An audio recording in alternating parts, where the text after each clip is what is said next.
Please turn off the ad block, subscribe, and share. Links will be below for anyone wanting to support this channel. Hello everybody, my name is Craig Bennett and I'm the founder and owner of TechReviewsNope, and today we are going to get into a quick video on switches versus hubs. Now as far as this goes into networking. Specifically, we can use this in both home and business networking. This is a very critical thing when you're trying to expand your network. So let me give you a quick example. If in a home network you have a printer, like a brand new printer, maybe a game console and some other stuff, but on your router or whatever it may be, you don't have enough ports to fulfill that, what you would end up doing is you will have to choose between a hub or a switch to expand that out, and that way you can get more ports. So in this, I'm going to show what exactly happens with the hub and the switch, and why you should stay away from hubs if all possible. And this is an actual thing that is experienced in the IT world. So as far as that goes, I'm going to be using a simulator from Cisco. This is a networking simulator, and basically what it covers is advanced and basic stuff. This is basic. So with this, I'm going to be using, on the left side is a switch with 6 computers with its own IP addresses. On the right side, we have a hub with 6 computers and their own IP addresses. Now, as far as things goes, the switch and the hub, it's considered as brand new. It can see all the computers, but it has not communicated with them, so its table is not filled. What is a table?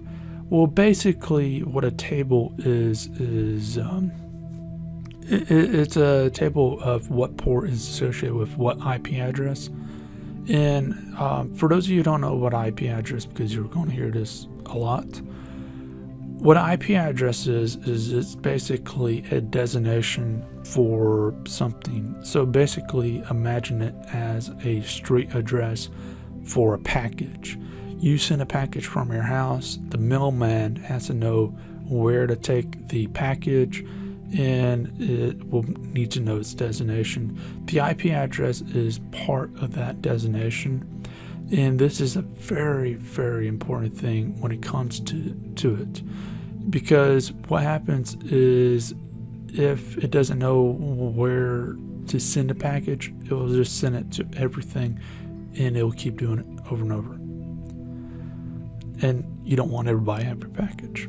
So with this, what we're going to be doing is I'll be in simulator mode. So put in simulator mode, go into this computer, and on here we're going to ping 192.168.1.1, which is this one.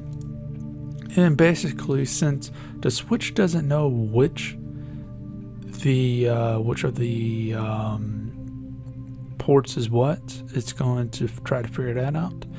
And at the same time, so we can save a little bit of time, I'm going to be doing the same thing. I've tried to do this video a few times now, but I messed up on some stuff.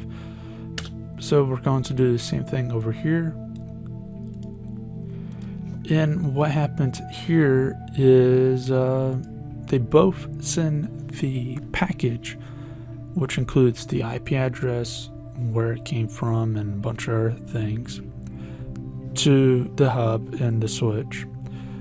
Keep in mind, both of them are brand new, don't know anything.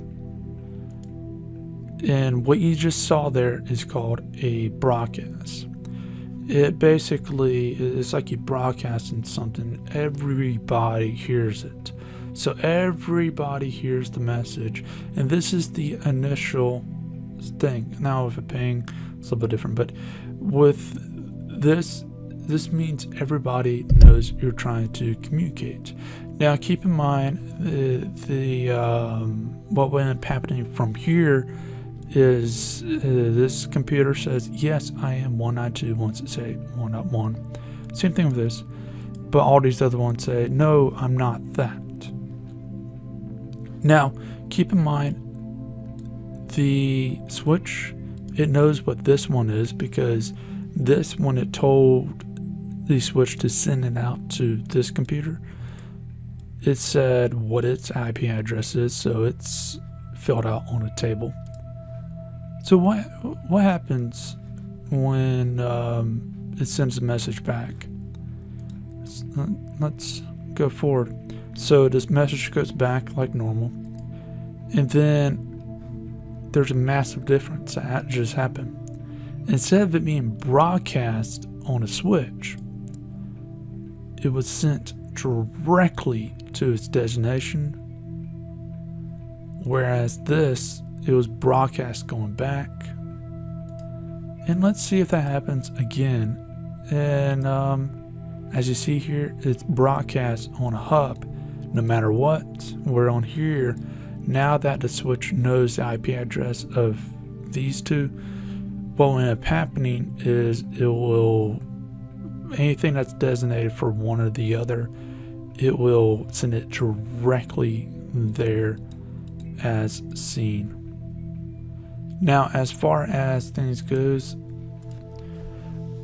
why is this important? Well, what happens in a broadcast? Like a broadcast in real life, what you have is everybody can hear you.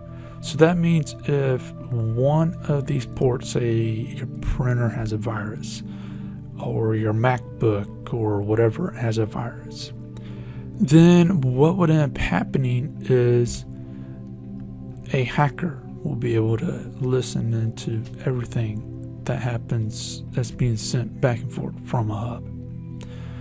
And this is a very bad thing. On top of this, on top of everybody knowing what's going on, and this is the bigger one, is it slows down the network. Not by much, but by enough to notice and enough to really care, especially in business. Now, that might not be a big thing for home use, but keep in mind, this can jam up traffic by a little bit, and that's a very, very bad thing, especially when you have something called collisions. This is something you don't want at all.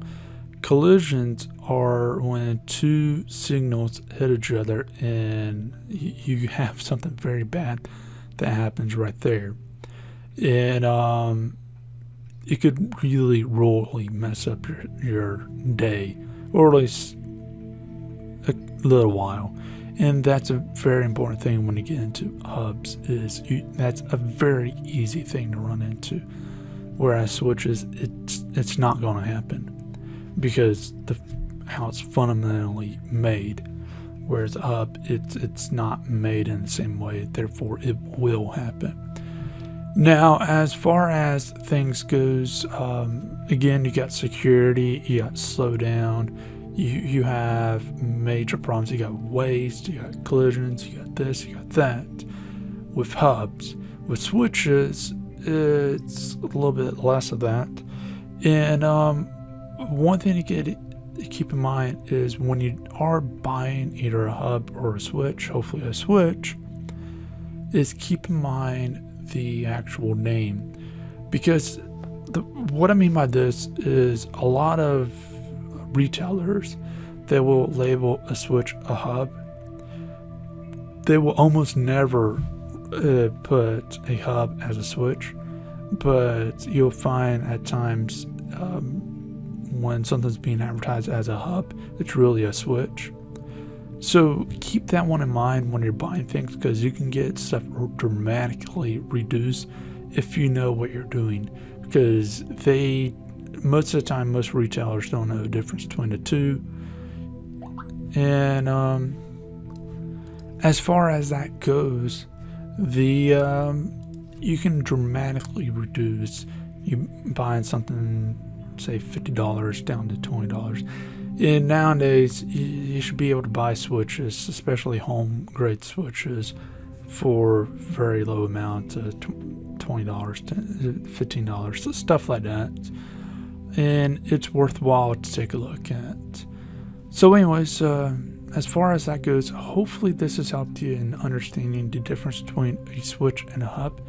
And if you do have any questions, feel free to leave them in the comments section, and I'll try to get back to it as quickly as possible. But if you want a future video to be on something else, feel free to let me know, and I'll try to see what I can do. Now, if you like this, please feel free to leave a like, subscribe, and share, and please feel free to check out our Patreon campaign. If you didn't like this, go ahead and leave a dislike, but tell me why so I can fix it in future videos. Again, this has been Craig Bennett, founder and owner of Tech4U Snope. Hope you have a great day.